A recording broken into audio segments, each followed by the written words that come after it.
Fico muito feliz de estar aqui hoje, e perceber como o Espírito Santo age nas nossas vidas, O tema da mensagem de hoje é o preço da incredulidade.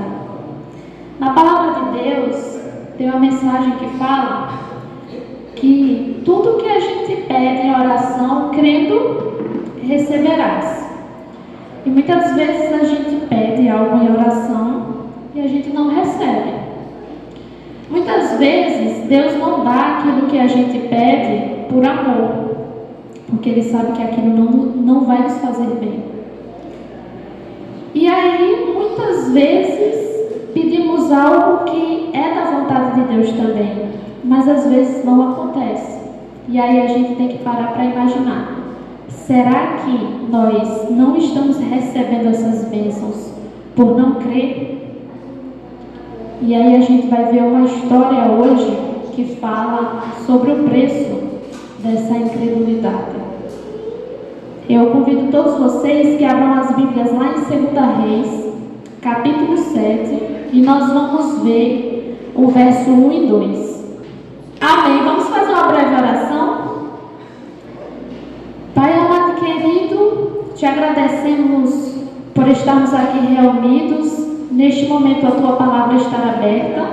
Que teu Santo Espírito visite a nossa mente, o nosso coração, abrindo o nosso entendimento para que a gente venha compreender a mensagem que tu quer passar para cada um de nós essa noite e que a gente também venha ter uma mudança de atitude, uma mudança de vida, que a gente venha sair daqui desse culto hoje restaurado através da tua palavra. Que tudo que venha a ser falado aqui seja conforme a tua vontade, Senhor. Em nome do teu Filho amado Jesus. Amém. No verso 1 e 2 diz o seguinte: Então disse Eliseu: Ouvi a palavra do Senhor, assim diz o Senhor: Amanhã, a estas horas, mais ou menos, dar-se-á um alcaide de flor de farinha por um ciclo e 2 de cevada por um ciclo, à porta de Samaria. Porém, o capitão, a cujo braço o rei se apoiava, respondeu ao homem de Deus: Ainda que o Senhor fizesse janelas do céu, poderia suceder isso? Disse o profeta: Eis que tu o verás com os teus olhos, porém disso não comerás. A gente ainda vai ler outros versos aqui de 2 Reis, vocês deixam marcadinho aí, tá certo? Vamos entender aqui o contexto desses 2 versículos. Lá em Samaria, eles estavam enfrentando uma fome gigantesca, porque o exército dos sírios, eles tinham sitiado ali a cidade de Samaria. Antigamente as cidades tinham muros, tinham portões, e ali eles estavam cercados e começou a faltar alimento ao ponto de ter atos de canibalismo. Sempre quando a gente fala de fome, a gente percebe que quando nós passamos um pouquinho da hora de comer, o que acontece com o nosso corpo? Fica fraco, a gente fica estressado, dá uma dor de cabeça. Mas eu não estou falando aqui desse tipo de fome que a gente passou do horário de comida, ou teve alguma refeição que a gente não pôde fazer. A fome que estava aqui nessa cidade era uma fome que as pessoas já estavam em ato de desespero. Eram dias, não tinha nada para comer, as coisas estavam muito caras. E aí eles estavam passando por uma crise imensa. E aí o rei Jorão, ele estava passeando ali pelo muro, quando de repente ele escutou uma mulher pedindo por socorro. E aí ele perguntou àquela mulher o que estava acontecendo. E ela disse: Olha, eu fiz um trato com a minha vizinha, só para vocês terem noção de como estava a situação daquele povo. Eu fiz um trato com minha vizinha e aí a gente combinou de um dia a gente pegar o nosso filho para comer, cozer e comer, e no outro dia era o filho dela. Então, no dia eles fizeram esse ato e no outro dia a mulher escondeu o filho. Quando o rei escutou aquilo, ele rasgou as vestes dele na hora. E ele ficou ali em panos de saco, demonstrando luto, né, por aquela situação. Mas ele ficou revoltado. E naquela revolta, ele culpou Eliseu. Ele achava que Eliseu era culpado por aquela situação. E aí ele decidiu que tinha que matar Eliseu, que era profeta de Deus. E aí o capitão foi à frente e quando se deparou com Eliseu, aí Eliseu deu essa palavra profética a qual nós lemos aqui no verso 1 e 2, né? Amanhã as coisas iriam ficar mais baratas. Só que aí o capitão, no ato de incredulidade, ele disse assim: ainda que Deus abrisse janelas no céu, como era que isso poderia suceder? Ou seja, em outras palavras, esse capitão estava dizendo: isso é impossível. E aí, nós temos coisas a aprender com essa mensagem. Eu vou destacar 3. Mesmo em meio a crises muito grandes, mas Deus, Ele está agindo. Tem momentos, tem situações que fogem tanto do controle que quando a gente olha, imagina, cadê Deus, né? Porque a primeira pergunta que a gente faz diante de uma situação muito difícil é por que Deus não intervém? Por que Deus não está agindo? Muitas vezes nós nos sentimos sozinhos durante essa situação. Mas vocês acham que Deus não estava vendo aquela situação? Deus estava acompanhando tudo. E Deus estava agindo. Só que aí, quando a gente está em ato de desespero, tem algo que é muito difícil: a espera. E aí Eliseu disse o quê? Amanhã teria uma providência de Deus. Mas, gente, amanhã, para quem está morrendo de fome, é muita coisa. Deus poderia ter agido no mesmo dia? Poderia ter agido naquele momento. É isso que muitas vezes nós não entendemos, irmãos, quando Deus pede para a gente esperar. Quando Deus Ele vai agir nos nossos problemas, nas situações de crise, Ele nunca age somente por aquela situação de crise, mas o plano dele é muito maior do que a gente pode enxergar. Porque o problema daquele povo não era somente a falta de alimento. Era um povo rebelde, era um povo que estava distante de Deus, idólatra. Então, às vezes, a gente imagina: o meu problema é situação financeira, o meu problema é somente isso. Mas não, Deus Ele sempre trata outras coisas que às vezes a gente não está conseguindo enxergar. E ali, a primeira palavra de Eliseu foi amanhã. Quando uma criancinha ainda não tem noção muito do tempo, e a gente promete algo a ela, eu acho que vocês talvez já presenciaram situação parecida. E aí a gente fala: daqui a tantos dias. Aí a criança pode ter certeza que ela vai lhe perguntar todos os dias, né? Tá perto, e aí já está chegando. E aí nós somos como essas crianças diante de Deus, porque a gente tem uma mente limitada relacionada ao tempo. Deus é o dono do tempo. Ele entende uma situação de maneira diferente da nossa.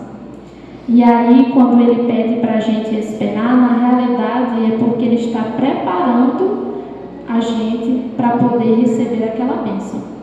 E muitas vezes, as nossas atitudes que acabam atrasando a intervenção de Deus na nossa vida. Por quê, irmãos?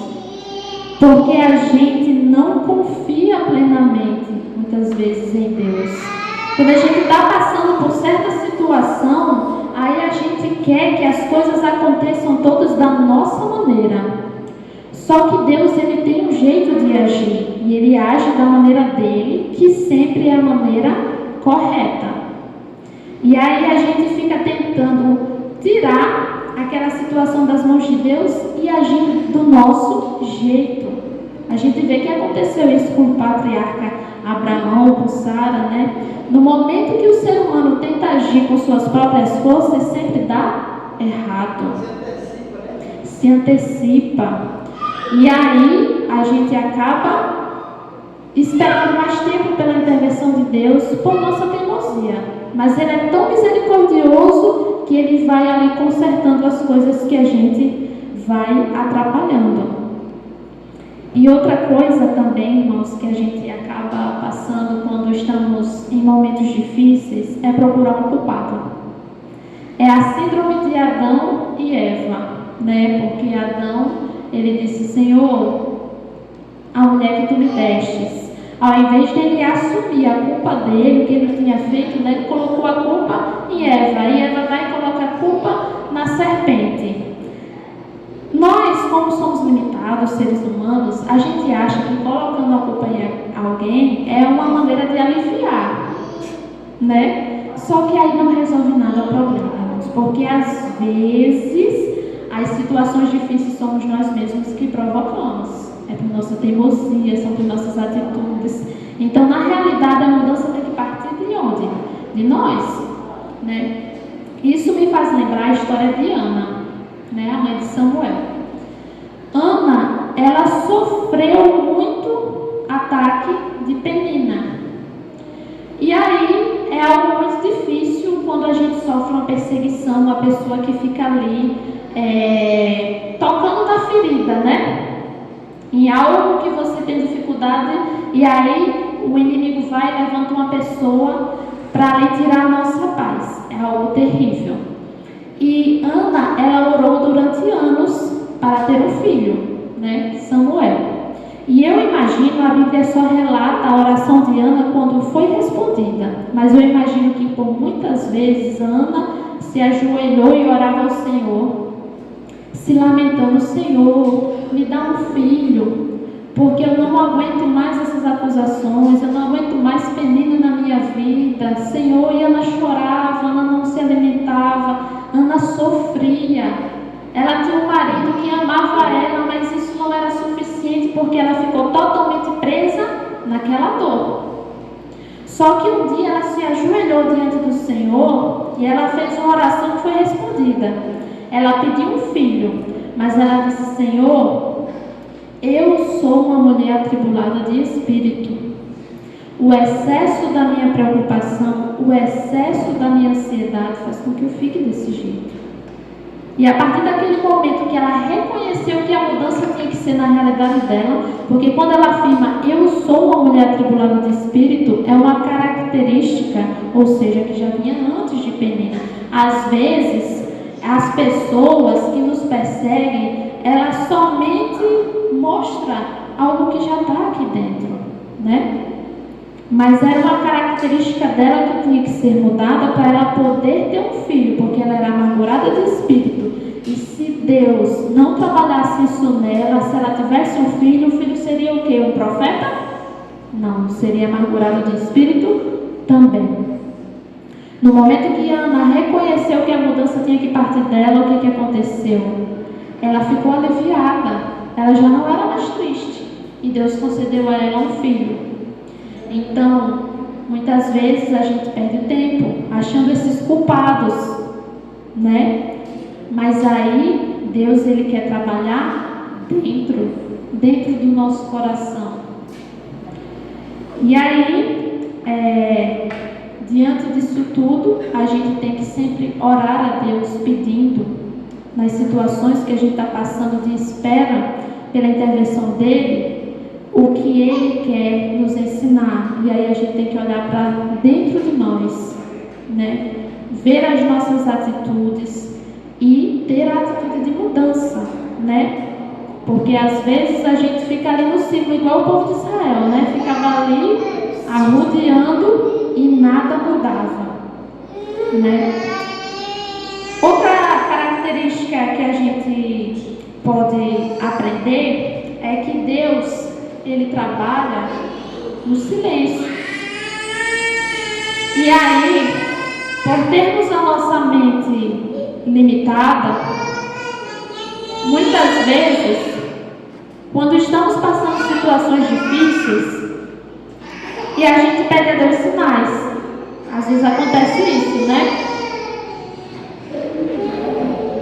Às vezes a gente está tão aperreado porque você está naquela angústia, passando por aquela situação difícil, e você olha para um lado, para o outro, Deus, Ele está em silêncio, parece que nada estará acontecendo. E aí a gente muitas vezes pede sinais: Senhor, se o Senhor está vendo essa situação, se o Senhor está me ouvindo, me dê um sinal. Quando a gente pede isso, a gente pede porque a nossa fé é pouca, né? E às vezes Deus até dá esse sinal, Ele tem misericórdia da gente, de vou dar um sinal para que ela tenha um alívio, essa pessoa tenha um alívio no coração. Mas muitas vezes Ele não dá esse sinal. Mas cabe a nós exercer a nossa fé nesse momento, nesses momentos de espera, que não é fácil, porque a incerteza de que tudo vai dar certo no momento difícil faz que muitas vezes a gente se desespera. Sara, ela atropelou os planos de Deus por não confiar no momento da espera. E aí acabou que isso trouxe consequências para ela depois, né? Então, Jesus, quando ele estava na agonia de morte, ele sabia que ia morrer, ele pediu a Deus o seguinte: Senhor, meu Pai, se possível, passa de mim esse cálice. Mas aí qual foi a resposta? Ele tinha que esperar mais 3 dias. Irmãos, a espera não é nada fácil. Mas não adianta nada a gente adiantar os problemas. O amanhã de Deus vai chegar para cada um de nós e vai trazer as bênçãos. A gente tem que viver pela fé cada dia, sabendo que a intervenção virá e que Deus age sempre na hora certa. E a gente vai ver como Deus agiu nesse povo de Samaria. Vamos ver lá em 2 Reis, ainda no capítulo 3, nos versos 3 até o 7. Todo mundo já está com a Bíblia aberta, né? Então vamos acompanhar a leitura. Quando homens leprosos estavam à entrada da porta, os quais disseram uns aos outros: para que estaremos nós aqui sentados até morrermos? Se dissermos: entramos na cidade, há fome na cidade, e morreremos lá. Se ficarmos sentados aqui, também morreremos. Vamos, pois, agora e demos conosco no arraial dos sírios. Se nos deixarem viver, viveremos. Se nos matarem, então somente morreremos. Levantaram-se ao anoitecer para se dirigirem ao arraial dos sírios. E tendo chegado à entrada do arraial, eis que não havia lá ninguém. Porque o Senhor fizera ouvir no arraial dos sírios ruídos de carros de cavalo e o ruído de um grande exército, de maneira que disseram uns aos outros: eis que o rei de Israel alugou contra nós os reis dos heteus e os reis dos egípcios para virem contra nós. Olha só como Deus agiu e interviu naquela situação. Ele usou 4 leprosos para irem até o arraial dos sírios. E a gente sabe que naquela época os leprosos eram pessoas desvalorizadas, pessoas que ninguém queria chegar perto, mas foram eles que Deus usou, porque Deus, ele usa quem quer, da maneira que ele quer e do jeito que ele quer. E aí Deus, ele utiliza-se de pessoas fracas para demonstrar o seu poder, porque a gente é tão incrédulo que se ele age da maneira que a gente acha que tem que acontecer as coisas, a gente idolatra o homem. Vocês se lembram que Davi enfrentou Golias? Golias era muito grande, muito forte, e todas as pessoas achavam que ele ganharia o quê? Na força. Mas Deus, ele usou Davi, que era pequeno, fraco, nada diante de Golias. Mas aí, naquele momento, Deus estava mostrando para todos que o poder vem dele e não do ser humano. Então Deus, ele tem uma maneira de agir diferente. E muitas vezes a gente não entende a maneira de agir de Deus. Por isso que a gente fica lá tentando se intrometer na situação e a gente acaba atrapalhando tudo. A partir do momento que nós entregamos algo a Deus, a gente tem que ficar quieto, calado, esperando e deixando Ele agir. Porque Ele sabe a maneira certa de fazer as coisas. Quando a gente vai para um médico e a gente precisa passar por algum procedimento, a gente fica parando o médico, perguntando a ele para que serve aquele aparelho, como é que ele vai fazer, a gente fica interrompendo? A gente não faz isso, né? A gente apenas confia porque sabe que ele estudou ali anos na faculdade, ele é mestre naquilo e a gente sabe que ele vai fazer conforme o conhecimento que ele tem. Então Deus é da mesma maneira, Ele é nosso Criador, Ele contém toda a sabedoria, então não cabe a nós questionar Ele a maneira que Ele está agindo na nossa vida, porque muitas pessoas se frustram por imaginar algo e Deus faz de maneira diferente. Mas se a gente tivesse a nossa visão aberta, a gente aceitaria sempre a vontade de Deus, porque, irmãos, todos vocês que estão aqui, de todas as coisas que você pediu a Deus e que Deus não deu, hoje, você olhando para trás, você pediria essas mesmas coisas? Muitas coisas que a gente pede a Deus e Ele não concede, a gente olhar para Deus e hoje a gente dá o quê? Graças a Deus. Mas no momento que a gente está pedindo, que a gente acha que aquilo é correto, a gente se desespera. Senhor, por que não acontece? Eu quero isso, eu quero. E a gente age por nosso impulso, nossa vontade. A própria palavra de Deus diz que o coração do homem é enganoso. E a gente não deve confiar no nosso coração. Então, Deus, Ele sabe como agir na nossa vida, o que realmente vai nos fazer feliz. E a terceira característica que nós vamos aprender com essa mensagem hoje é que, mesmo quando Deus abençoa, Ele não deixa de ver a incredulidade do coração humano. Porque a profecia aconteceu do jeito que Eliseu disse. Eles foram até o arraial, porque os sírios eles saíram, né? Eles achavam que o exército estava invadindo a cidade, porque Deus fez eles verem todos aqueles ruídos. Então eles foram embora, deixaram tudo para trás. Então eles foram lá e pegaram todas as coisas, e no outro dia estava do jeito que Eliseu disse, as coisas mais baratas. Só que, vocês se lembram da frase que ele falou para o capitão? Você vai ver, mas não comerá. E aí o rei mandou aquele capitão ficar ali na porta do arraial dos sírios, né, no portão. E o que aconteceu? As pessoas, quando foram entrando, atropelaram ele e ele morreu, né? Vamos abrir nossas Bíblias, o último verso hoje, lá em Hebreus, capítulo 3, verso 12. Tende cuidado, irmãos, jamais aconteça haver em qualquer de vós perverso coração de incredulidade, que vos afaste do Deus vivo. O que é um coração incrédulo?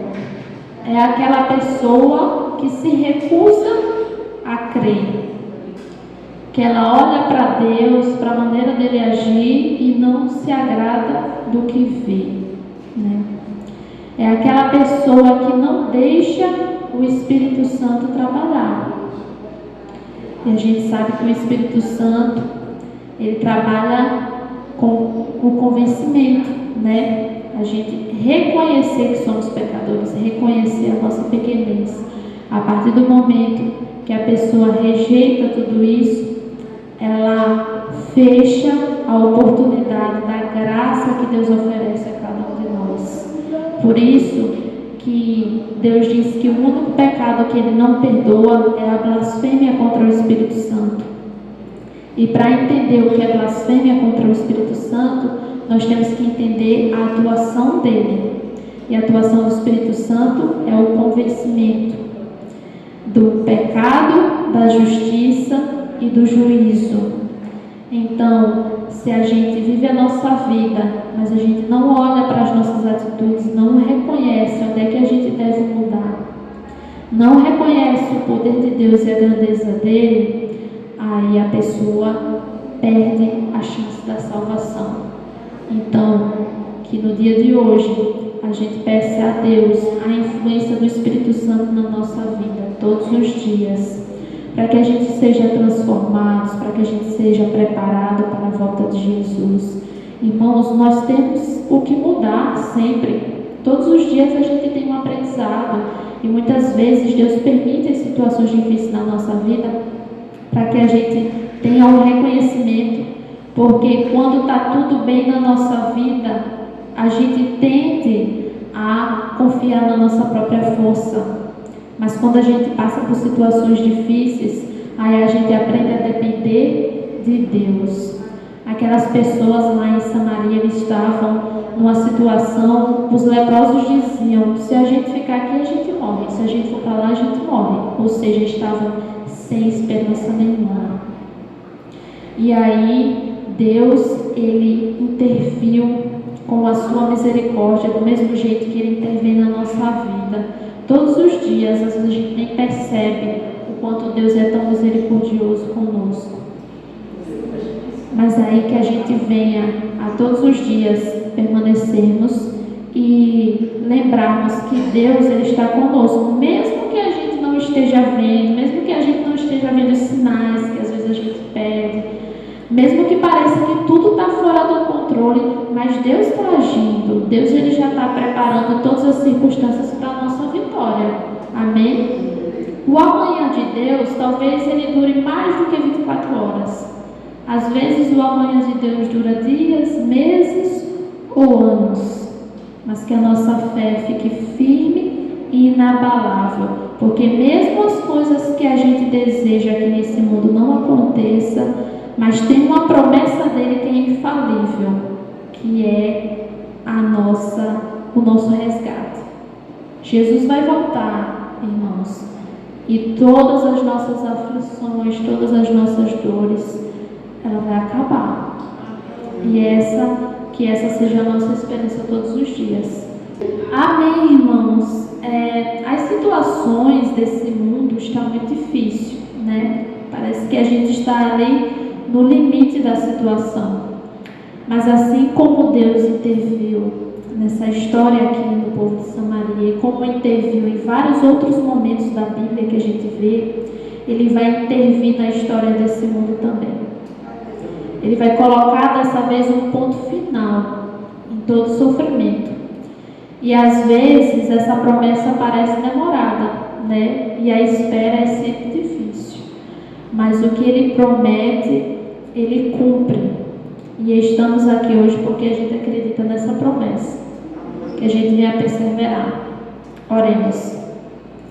Pai amado querido, nós te agradecemos por esse culto, por todas as coisas que aqui foram faladas, todos os louvores, porque essas palavras, ela dá ânimo e força para o nosso coração diante das situações difíceis que a gente enfrenta. Tu sabes, Senhor, Tu conheces a nossa vida, sabe das nossas lutas, das nossas necessidades. Nós te pedimos que o Senhor haja na nossa vida, não conforme o nosso querer, porque o nosso querer é enganoso, mas conforme a Tua vontade, Senhor.